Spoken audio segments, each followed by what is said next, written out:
How would you describe 2014 for you? I imagine it was a big year. It was. I think I was successful in a number of adventures that I took on, both poetry and, as you mentioned, acting. So it was quite a big year for me. Why poetry, though? I can't answer that question. I don't think I ever made a decision, a conscious decision that I'm going into poetry. I don't think I ever did. I just kept on writing from a young age, and then it just developed from there. I never really went, I want to do this. Yeah. But who gave you the assurance that you're good enough? I mean, I imagine when you start out something, somebody must approve somewhere to say, well, I think you've got it. Oh, well, I suppose when I started performing, it was all about, touching my ego, if I may, because people would then say, yo, you're good, so I'd keep on writing. So I'd develop from that, then into, bigger stages from there, and then, growing into who I am now. Yeah. I mean, what did participating at the inaugural Slam for Your Love Poetry competition, representing your province, mean to you? And what did that do for the poet that is Zewande? It meant quite a lot, because it meant that a number of people wanted me to go represent Gauteng, which meant quite a great deal to me, because it meant that I was relevant and people knew about my work and people loved the work that I was putting out.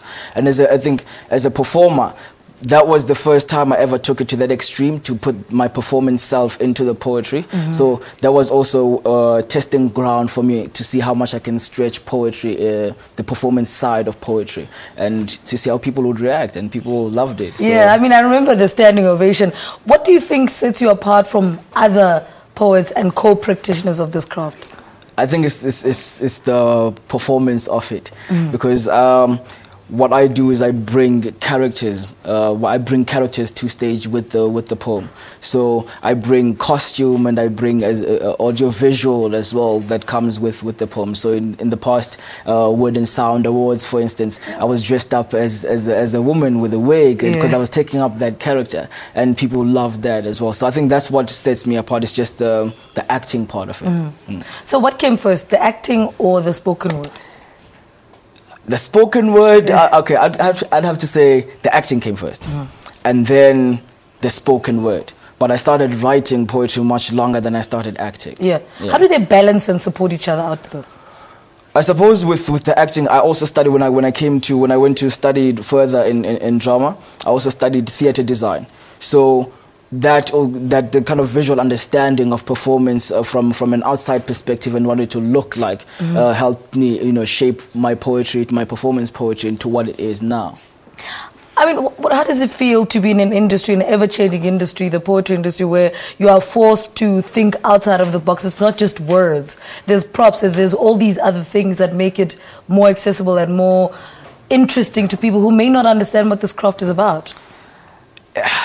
It's almost as if it's for a select audience, which is what I'm trying to avoid, which is why I'm bringing in the performance, so to give access to those people who may not understand the words alone.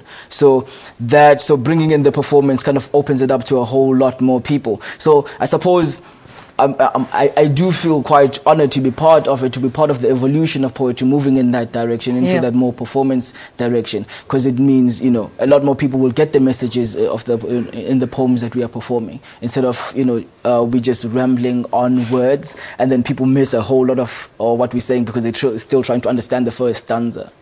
What kind of issues get you writing? Quite a lot of issues, because I think I write from personal experience most of the time. I think my very recent writings have been from a very emotional point, where some things some personal experiences have been shaping my writing and questioning myself as an artist, whether I was relevant or not. So I think just my personal, just how I am as an artist, that gets me writing. My experiences on a daily basis, that gets me writing. Other people's experiences, that gets me writing. It just depends on, how I feel, I suppose. All right, Zewande, thank you so much for talking to us. Zewande Bhengu is the man with 2014's Perfect Poem and the Spoken Word Scenes 2014's Best Newcomer, according to Word and Sound Awards. Also a stage and screen actor. He has more of his award-winning spoken word presentations just for you later on the program. So stay with us to see why he captivates his audiences. Follow him on Twitter, and his handle is @Zewande. Let's take another break. Stay with us.